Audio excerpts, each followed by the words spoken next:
Howdy folks, today we're working on air brakes.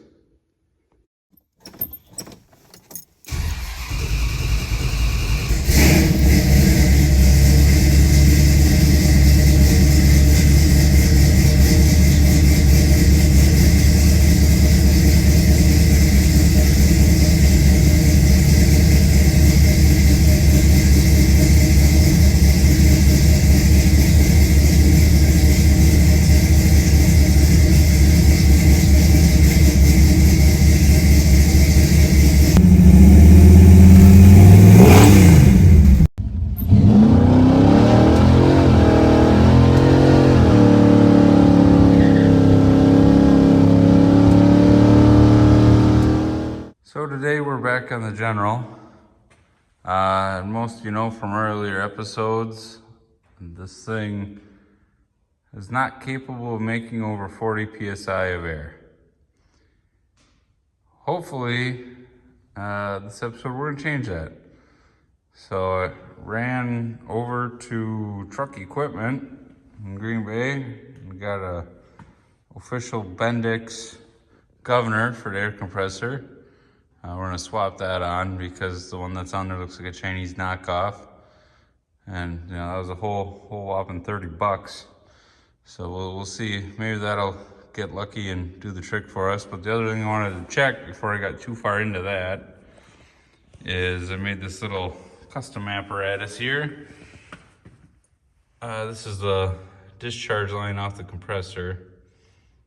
So this air system has had a fair amount of troubleshooting to it. The ancient air dryer, which is located down there, that got bypassed a hot minute ago. And it's a relatively small line. This line goes to a smaller line, which goes back to the tanks in the frame. And I'm not sure through that web of hoses how it makes it to the tank that's in the cab.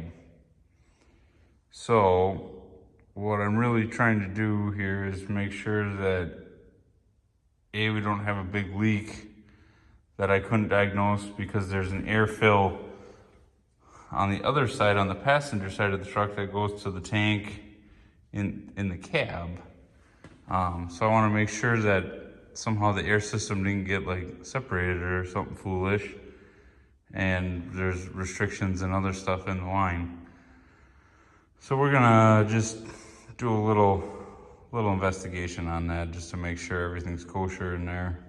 But yeah, so we'll hook up the air compressor and charge it up, and we'll see what we get.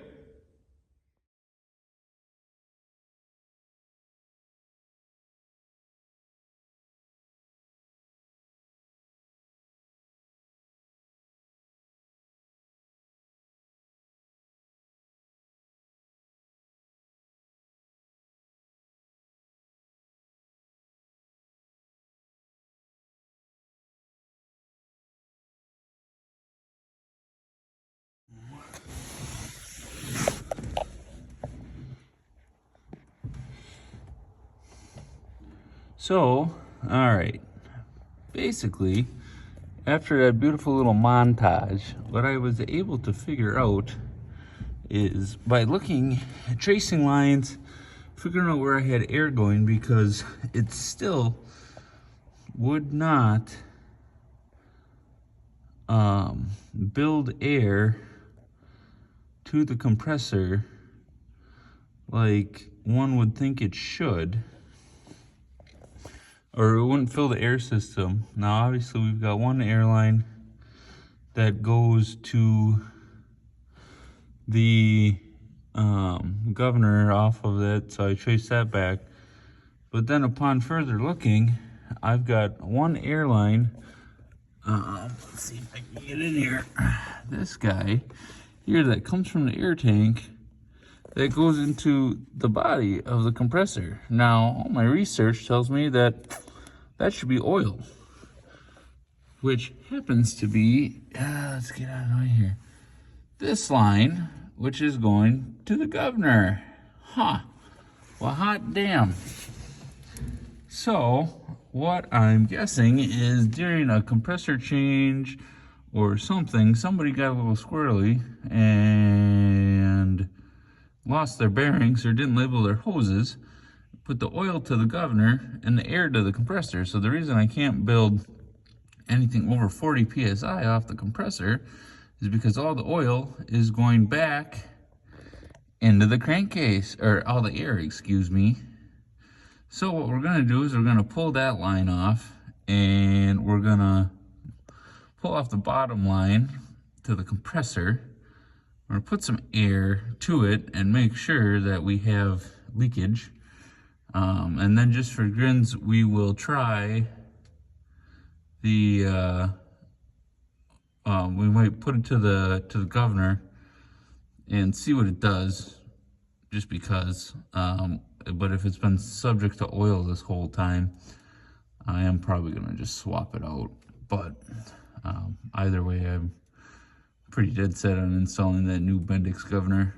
But yeah, so that was my my ultimate determination here, is that somebody got their wires crossed, because they looks like they're both about the same size line. But let's see, this one is supposed to go here, and that one is supposed to go there. So we'll yeah, we'll see what we come up with here. Well, thanks to this little apparatus here, we were able to do some good troubleshooting. So with that, I'm gonna put this back on, and I know this video was a lot of talking, not a lot of action, but working conditions were less than ideal. Although I'm not too greasy. I will say I'm pretty impressed. That ain't bad, all things considered. But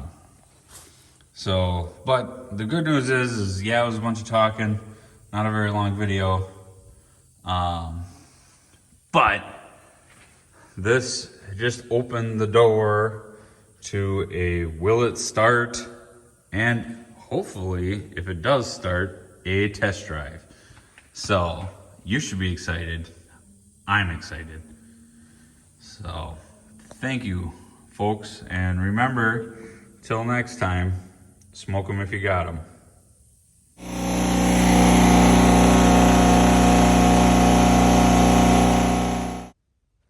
All right, we got our lines swapped here. Had to change some fittings around. I would have showed you, but this doghouse isn't big enough for the both of us. So I did confirm while I had the lines apart that air was coming out and going into the body of the compressor. So let's see where we go from there.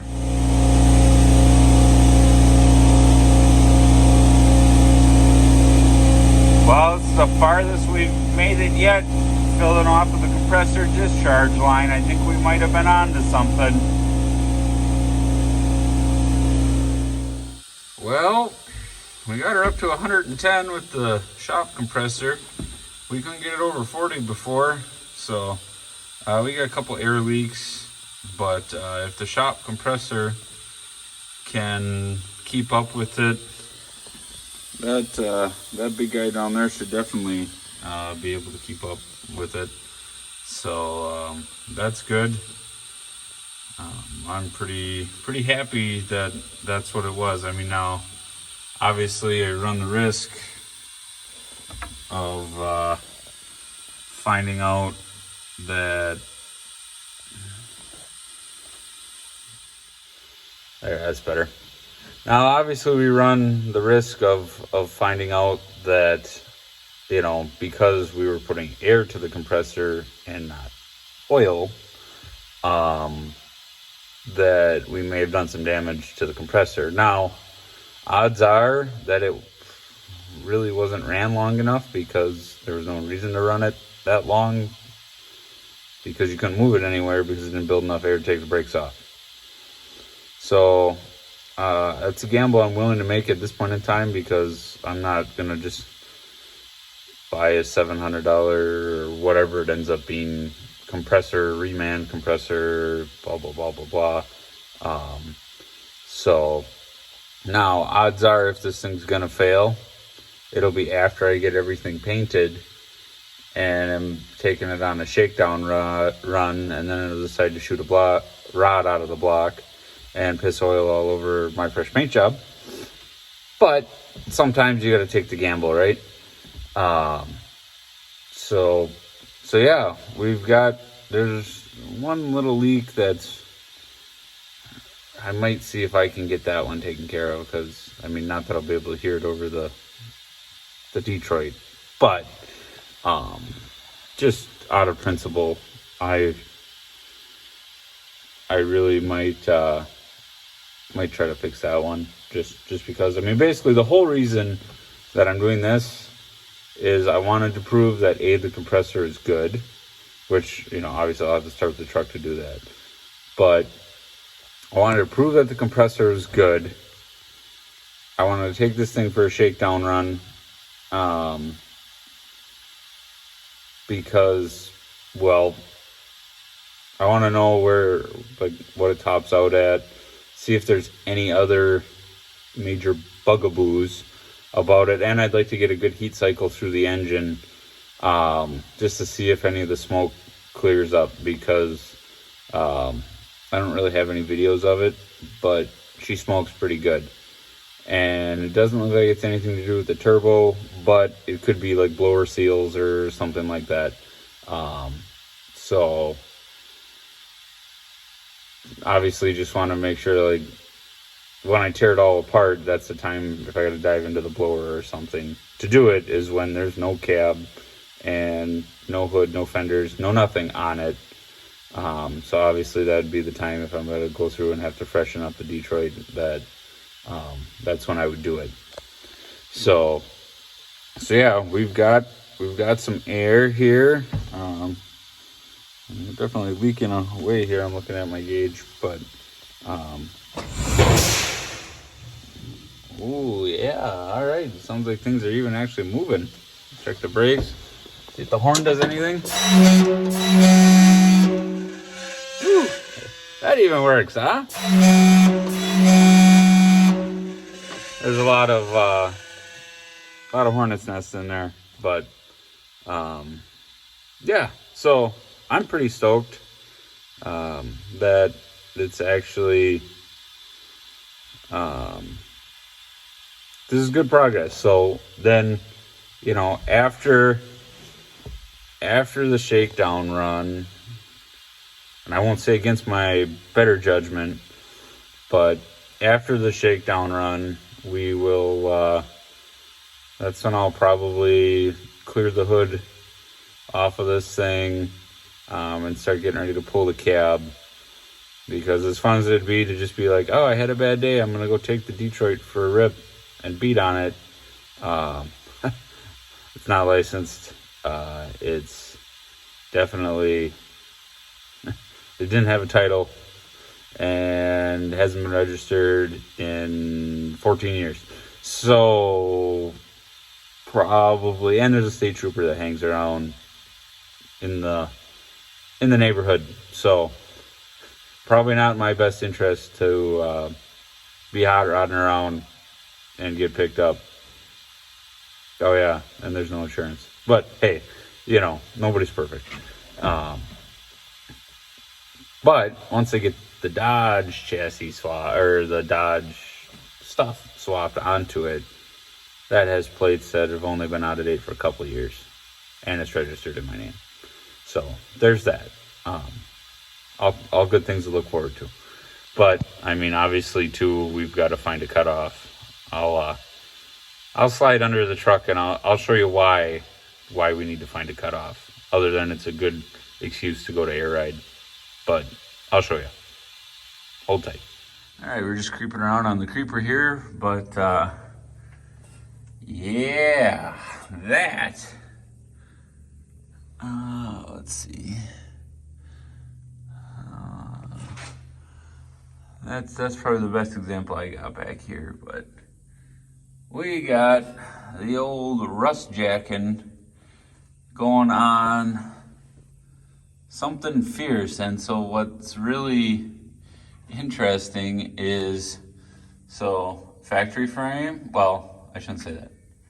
Honestly, this thing might have had a freaking cutoff already or something, because that looks like a very crude cut for factory. But there's this plate slash frame inside. There's the double frame on top. So it's like triple frame back here. And be totally honest, I don't know if I know why. And like out here, she's been welded up a time or two.